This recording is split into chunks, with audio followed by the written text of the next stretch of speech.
अरावा सबके बीच एगो हम अपना गुरुजी के लिखल पूर्वी गावतनी। हमरा आशा ना पूरा विश्वास बा कि रउआ सबका आशीर्वाद प्यार हमरा जरूर मिली। ये रिकॉर्डिंग हमारे विनोद बिहारी जी के माध्यम से हो रहल बा उसरी हसनपुरा। हनुमत कवनी काम बा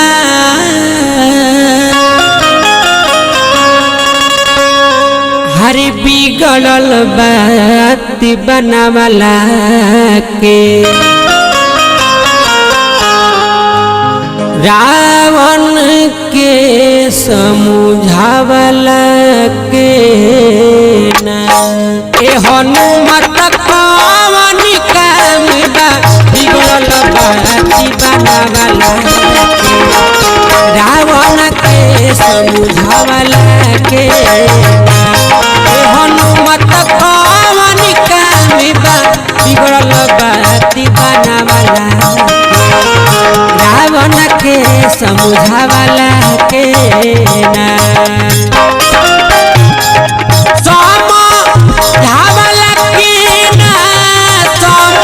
समझावला के ना समझावला के ना समझावला के ना ए हनुमत कवन काम बा बिगड़ल बात बनावला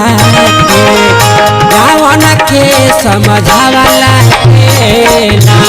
ए हनुमत कवन काम बा बिगड़ल बात बनावला के रावण के समझावला के ना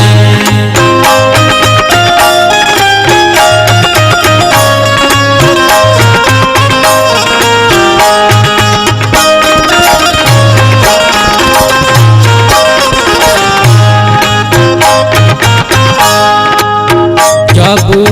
पाप करेला चढ़ाई बतिया समझ में नहीं आई जब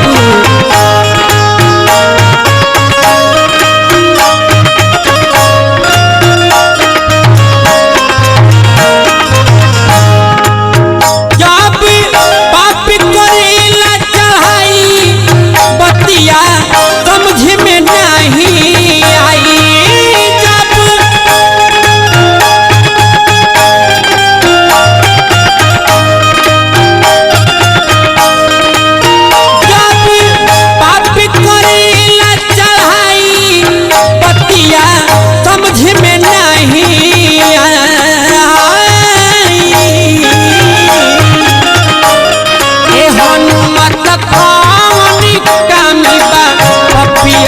के बाजावला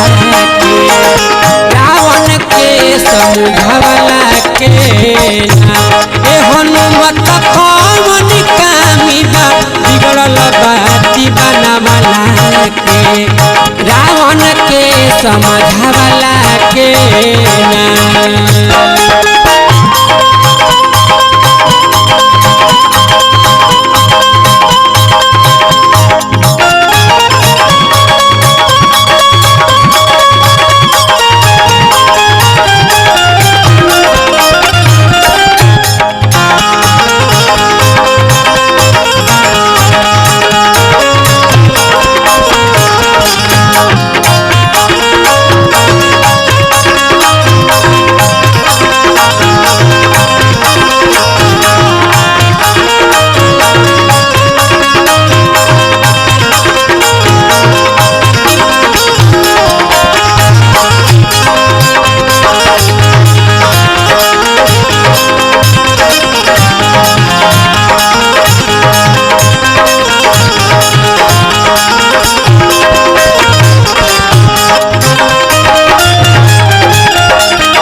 पंकज होला ना खैर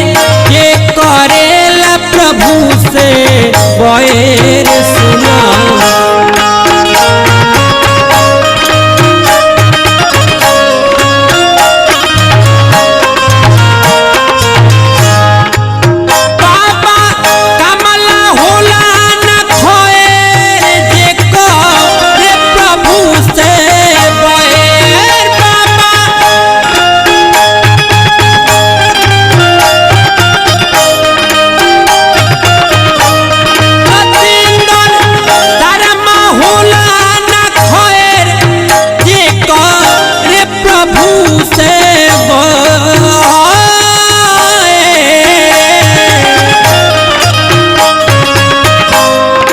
हनुमत खावनी कामिबा दुश्मन हित बनावला ए हनुमत खावनी कामिबा दुश्मन हित बनावला रावण के समझावला के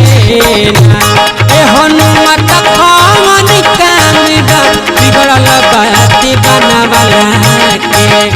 रावण के समझावला के